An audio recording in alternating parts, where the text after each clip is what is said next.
Finding the square root of some integer is asking the question, what number, when multiplied by itself, results in that integer?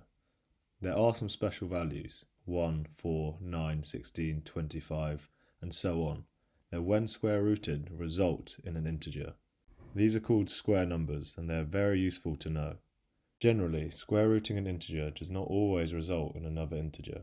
In fact, mostly results in an irrational number, one that cannot be written as a fraction and has an infinite amount of numbers after the decimal point. Trying to take the square root of 2 is an example. The start of the decimal representation looks like this. We often use the square root of 2 in calculations, and trying to represent it as an infinite decimal is of no use. So we choose to represent it as just the square root of 2.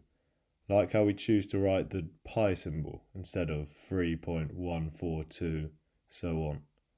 Now, consider the square root of 12. This is again an irrational number with infinite decimal places. But unlike root 2, there is a neater way to write this value than just the square root of 12. This arises because of the following fact.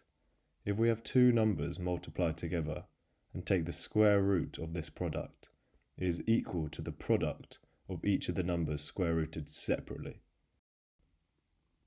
For example, 4 times 16 is 64, and the square root of this is 8. 8 can also be obtained by taking the square root of 4, 2, and the square root of 16, 4, and multiplying them together. We can simplify root 12 by realizing that it is a multiple of one of our square numbers, namely 4. 12 can be written as 4 times 3, and so root 12 can be written as root 4 times root 3. 4, being a square number, has an integer square root of 2. Since 3 is not a multiple of any square number, this process cannot be repeated and it cannot be simplified for the 3. And so we write the square root of 12 is 2 times the square root of 3. Most square roots are irrational, never-ending decimals, which we express just by writing the square root. The exceptions being, when we try and square root a number which is a square number, it results in an integer.